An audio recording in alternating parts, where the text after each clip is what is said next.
अब हम देखेंगे पॉलीमर का क्लासिफिकेशन उनके सोर्स के बेसिस पर, कि मतलब इन्हें कहाँ से ऑब्टेन किया जा रहा है। तो देखिए कोई भी पॉलीमर है उसे कहाँ से जनरली ऑब्टेन करेंगे, उनका क्या सोर्स है, एक नेचुरल सोर्स होगा। नेचुरली हम इसे कहाँ से पा रहे हैं, जैसे कि रबर को हम लोग रबर ट्री से पा रहे हैं। और उसके बाद बायोपॉलीमर्स में आप जानते हैं कि जो लिविंग थिंग्स के अंदर पॉलीमर मिलते हैं उन्हें बायोपॉलीमर्स बोलते हैं। जैसे कि पॉलीसेकेराइड हो गया, कार्बोहाइड्रेट है पॉलीसेकेराइड, तो वहाँ पे पॉलीसेकेराइड में जैसे इसका एग्जांपल हो गया स्टार्च, सेलुलोज। और अगर हम सेल के अंदर देखें तो हमें और क्या मिलता है, प्रोटीन मिलता है। प्रोटीन किसका बना होता है, एमिनो एसिड का बना होता है। छोटे छोटे यूनिट्स का, तो ये भी पॉलीमर है ना, तो इसका एमिनो एसिड क्या हो गया, मोनोमर हो गया। न्यूक्लिक एसिड है तो ये किसका बना होता है, न्यूक्लियोटाइड का बना होगा, तो इसका यूनिट क्या हो गया, न्यूक्लियोटाइड हो गया। तो आप इसको इस तरीके से याद रख सकते हैं। और एक एग्जाम्पल इसमें आप और याद रखिएगा, रेजिन। कुछ रेजिन्स होते हैं वो भी क्या होते हैं, नेचुरल पॉलीमर होते हैं। तो यहाँ पे एक हो गया नेचुरल रबर, नाम बता ही रहा है। बाकी बायोपॉलीमर्स हो गए जो लिविंग थिंग्स में मिलते हैं, ये पूरे बायोपॉलीमर्स हो गए। और ये हो गया रेजिन। तो आप ये 3 एग्जाम्पल याद रखिए कम से कम नेचुरल पॉलीमर में। सिंथेटिक पॉलीमर क्या होगा, सिंथेटिक मतलब आर्टिफिशियल पॉलीमर जो कि ह्यूमन मेड है। तो आर्टिफिशियल पॉलीमर, अब यहाँ पे क्या अभी हमने जो पढ़ा, जैसे कि एडिशन पॉलीमर, कंडेंसेशन पॉलीमर, ये जितने भी पॉलीमर हैं ये क्या हैं, सिंथेटिक पॉलीमर है। इन जो कि बेस्ड है किस पे, कंपोजिशन के बेसिस पर। जैसे पॉलीमर अभी हमने बात किया था कि जो मोनोमर है, अगर एक ही टाइप के मोनोमर से पॉलीमर बनता है तो उसे हम क्या बोलेंगे, होमोपॉलीमर। और अगर एक से ज़्यादा टाइप के, जैसे मान लीजिए एक ये हो गया और एक ये, एक से ज़्यादा टाइप के मोनोमर से पॉलीमर बनता है तो उसे हम क्या बोलेंगे, कोपॉलीमर। क्या बोलेंगे, कोपॉलीमर। तो ये कुछ इस तरीके से ऐसे पॉलीमर बन जाएगा। तो यहाँ पर हम पॉलीमर को, जो कोपॉलीमर है, हम क्या बोले, एक से ज़्यादा, या इसको इस तरीके से भी बोल सकते हैं 2 या 2 से ज़्यादा, मतलब कम से कम 2 तो होंगे ही, या 2 से ज़्यादा, मतलब यहाँ तीसरा अगर कोई और मोनोमर आएगा मान लीजिए इस शेप का, तो आप इस ये तीनों मोनोमर मिला के पॉलीमर बना देंगे तो उन्हें हम कोपॉलीमर बोलेंगे। तो जितने भी अभी हम लोग पॉलीमर पढ़ेंगे, अगर एग्जाम में आएगा तो सॉल्व कैसे करेंगे। तो देखिए कोपॉलीमर किसे बोलना है, जिसमें 2 मोनोमर अलग अलग टाइप के हैं। तो आप सबसे पहले उस पॉलीमर का क्या लिखेंगे, कंपोजिशन लिखेंगे, कॉन्स्टिट्यूएंट लिखेंगे। अगर वहाँ पर आपको एक ही टाइप के मोनोमर दिख रहे हैं तो वो क्या हो जाएगा, होमोपॉलीमर। जैसे कि पॉलीथीन बोला तो उसमें इथीन इथीन इथीन बार बार आ रहा था तो वो होमोपॉलीमर हो गया। तो आप इसी तरीके से देखेंगे। और कोपॉलीमर में आप कैसे देखेंगे, उस कोई भी पॉलीमर है पहले उसको कंपोजिशन देखिए तो उससे आपको पता चल जाएगा। जैसे कि अभी आप आगे पढ़ेंगे नाइलॉन 6। नाइलॉन 6 क्या है, ये एक ही मोनोमर का बना होता है जिसका नाम है कैप्रोलैक्टम। तो ये क्या हो जाएगा, होमोपॉलीमर हो जाएगा।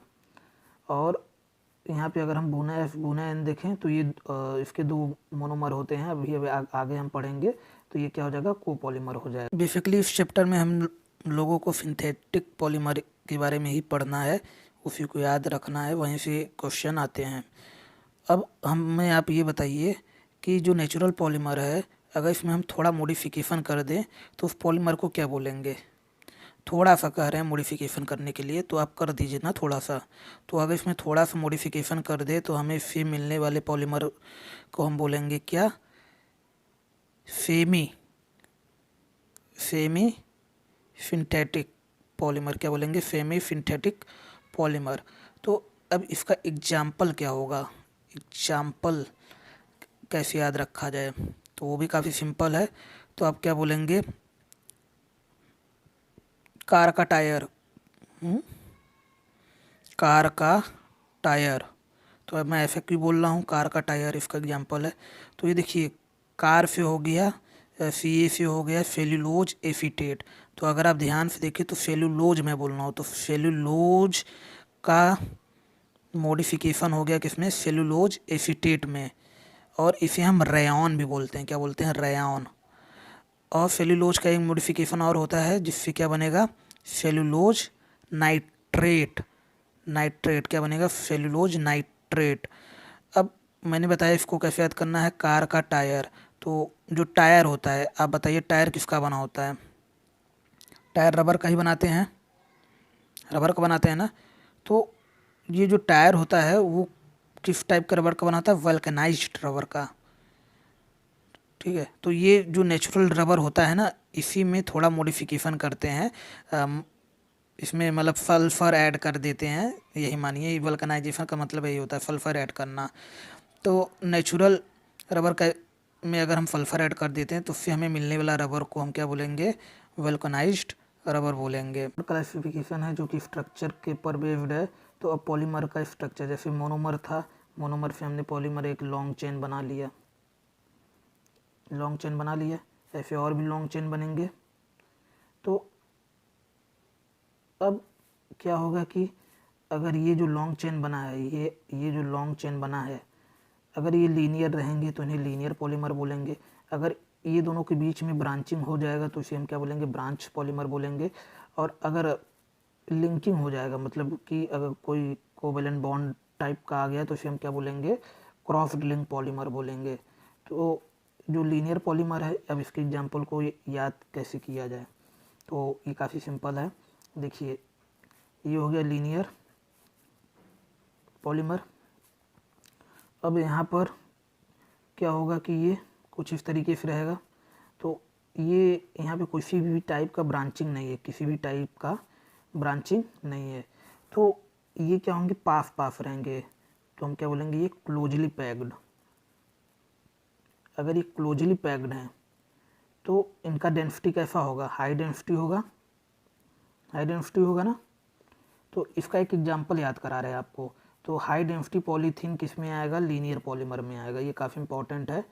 हाई डेंसिटी पॉलीथीन किस में आएगा, लीनियर पॉलीमर में आएगा।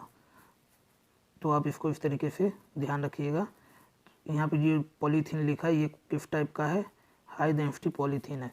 अब देखिए लीनियर, पीवीसी का पाइप जानते हैं सीधा होता है ना, तो ये हो गया। यहाँ पे आपका और क्या आ गया, जैसे नाइलॉन हो गया, नाइलॉन का पॉलीमर हो गया, एमाइलोज हो गया। एमाइलोज क्या है, ये कॉन्स्टिट्यूएंट है स्टार्च का। और ये पोलिस्टर, पोलिस्टर क्या है, ये इसमें आपका टेरिलिन डेक्रॉन आ गया।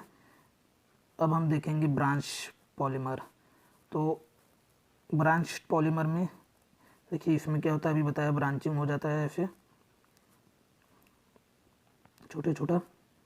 तो ब्रांचिंग की वजह से ये क्लोजली पैक्ड नहीं हो पाते हैं, तो नहीं हो पाएंगे। तो इसमें एक एग्जांपल और आप ऐड कर लीजिए, इसे क्या बोलेंगे,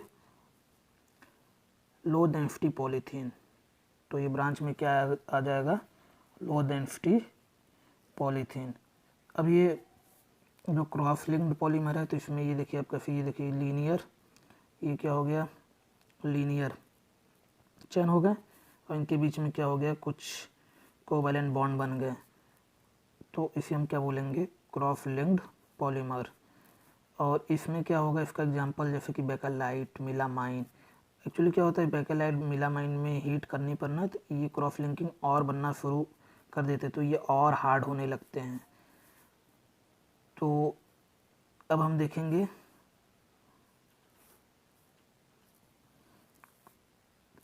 classification of polymer based on intermolecular forces.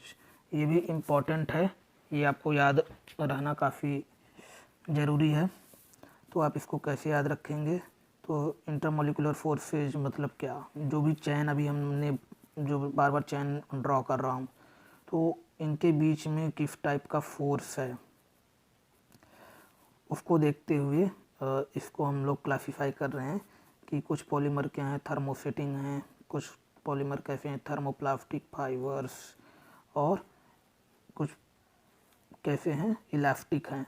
तो उसके बेसिस पर एक थर्मोसेटिंग प्लास्टिक पॉलीमर हो गया, और एक थर्मोप्लास्टिक, एक फाइबर, और एक इलास्टोमर्स।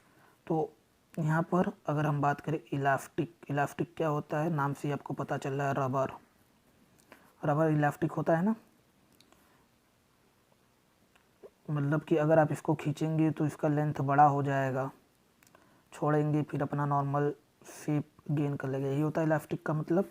अब फाइबर्स नाम ही सुन के पता चल रहा है फैब्रिक्स में यूज होता है। फैब्रिक्स मतलब जैसे क्लॉथ वगैरह नहीं होता, तो उसमें जैसे आप पोलिस्टर का कपड़ा सुने होंगे, और इसके बाद नायलॉन कहते हैं ना, इस फैब्रिक में नायलॉन भी मिक्स है। तो ये सब मतलब फाइबर्स हो गए। तो फैब्रिक्स किसका बनता है? थ्रेड का बनता है। किसका बनता है? ताका का। तो इसलिए हम बोलते हैं कि फाइबर्स आर थ्रेड्स। अब हम देखेंगे थर्मोप्लास्टिक। तो यहाँ पे नाम ही बता रहा है प्लास्टिक। तो अभी जब हम इसके आगे वाले वीडियो में भी हम देखेंगे कि यहाँ पर जितने भी ईथीन की डेरिवेटिव हैं, जितने भी ईथीन के डेरिवेटिव होंगे, उनका जो पॉलीमर होगा वो सारे इसके एग्जाम्पल बनेंगे। ठीक है, तो ईथीन से बना पॉलीथीन, और ईथीन का डेरिवेटिव जैसे स्टाइरिन हुआ, उससे क्या बन जाएगा? पॉलीस्टाइरिन। और विनाइल क्लोराइड, जो ईथीन का डेरिवेटिव है, उससे क्या बन जाएगा? Polyvinyl chloride. फिर उसके बाद टेफ्लॉन बन जाएगा। तो इस तरीके से आप इसका एग्जाम्पल याद रख लीजिएगा कि ईथीन के जितने हैं सब प्लास्टिक के ही काम में आते हैं। ईथीन और ईथीन के डेरिवेटिव के जो पॉलीमर होते हैं वो थर्मोप्लास्टिक होते हैं।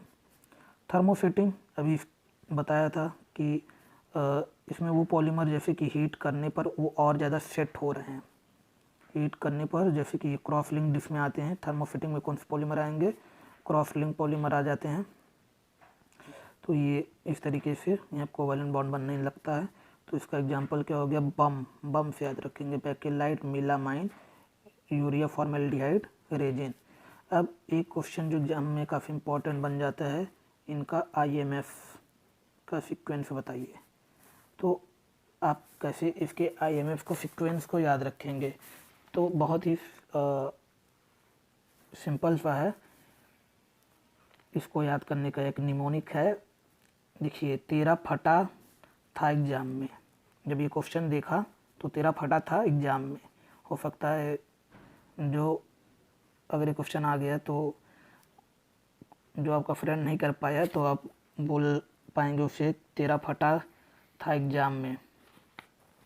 तो तेरा फटा था एग्ज़ाम में। तो ये टी क्या हो गया? देखिए, थर्मोसेटिंग है। आपको पता है कि कोवैलेंट बॉन्ड होता है तो स्ट्रॉन्गेस्ट होगा। अब से क्या हो गया? फाइबर हो गया। फाइबर में क्या होता है? हाइड्रोजन बॉन्ड होता है। अगर इसमें कोवैलेंट होगा तो इसमें हाइड्रोजन बॉन्ड होगा। और ये थर्मो प्लास्टिक हो जाएगा। तो यहाँ पे प्लास्टिक लिख दीजिए। और यहाँ पे ये क्या हो गया? इलास्टिक। तो यहाँ पे पूरा, अब देखिए क्वेश्चन थोड़ा ट्रिकी, अगर इसको और बना सकते हैं।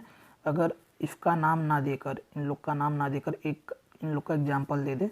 जैसे पूछ ले कि ये बताइए कि जैसे ये बेकेलाइट हो गया, और इसके बाद ये पॉलीथीन हो गया, और ये नायलॉन हो गया। अब इनका जो है इन्हें अरेंज करिए on the basis of IMF। तो आप कर सकते हैं, बस आप पहले इसको कैटेगराइज कर दीजिए। तेरा फटा था एग्ज़ाम में। बेसिकली इस चैप्टर में हम लोगों को सिंथेटिक पॉलीमर के बारे में ही पढ़ना है, उसी को याद रखना है, वहीं से क्वेश्चन आते हैं। अब हमें आप ये बताइए कि जो नेचुरल पॉलीमर है, अगर इसमें हम थोड़ा मॉडिफिकेशन कर दें तो उस पॉलीमर को क्या बोलेंगे? थोड़ा सा कह रहे हैं मॉडिफिकेशन करने के लिए, तो आप कर दीजिए ना थोड़ा सा। तो अगर इसमें थोड़ा सा मॉडिफिकेशन कर दे तो हमें इससे मिलने वाले पॉलीमर को हम बोलेंगे क्या? Semi synthetic polymer. क्या बोलेंगे? Semi synthetic polymer. तो अब इसका एग्जाम्पल क्या होगा? एग्जाम्पल कैसे याद रखा जाए? तो वो भी काफ़ी सिंपल है। तो आप क्या बोलेंगे? कार का टायर। कार का टायर। तो अब मैं ऐसे क्यों बोल रहा हूँ? कार का टायर इसका एग्जाम्पल है। तो ये देखिए, कार से हो गया, CA से हो गया सेल्यूलोज एसीटेट। तो अगर आप ध्यान से देखें तो सेल्यूलोज मैं बोल रहा हूँ, तो सेल्यूलोज का मॉडिफिकेशन हो गया किसमें? सेल्यूलोज एसीटेट में। और इसे हम रेयॉन भी बोलते हैं। क्या बोलते हैं? रेयॉन। और सेल्यूलोज का एक मॉडिफिकेशन और होता है जिससे क्या बनेगा? Cellulose nitrate. नाइट्रेट क्या बनेगा? Cellulose nitrate. अब मैंने बताया इसको कैसे याद करना है। कार का टायर। तो जो टायर होता है, आप बताइए टायर किसका बना होता है? टायर रबर का ही बनाते हैं, रबर का बनाते हैं ना। तो ये जो टायर होता है वो किस टाइप का रबर का बना होता है? वल्कनाइज्ड रबर का। ठीक है, तो ये जो नेचुरल रबर होता है ना, इसी में थोड़ा मॉडिफिकेशन करते हैं, इसमें मतलब सल्फर ऐड कर देते हैं, यही मानिए वल्कनाइजेशन का मतलब यही होता है, सल्फर ऐड करना। तो नेचुरल रबर का में अगर हम सल्फर ऐड कर देते हैं तो उससे हमें मिलने वाला रबर को हम क्या बोलेंगे? वल्कनाइज्ड रबर बोलेंगे। ये पांचवा क्लासिफिकेशन है जो अभी हम पढ़ने जा रहे हैं, जो कि किस पे बेस्ड है? बेस्ड ऑन सिंथेसिस बोलिए या पॉलीमराइजेशन बोलिए। तो इसके बेसिस पर दो टाइप के पॉलीमर हम लोग पढ़ते हैं, एक एडिशन पॉलीमर होता है और एक कंडेंसेशन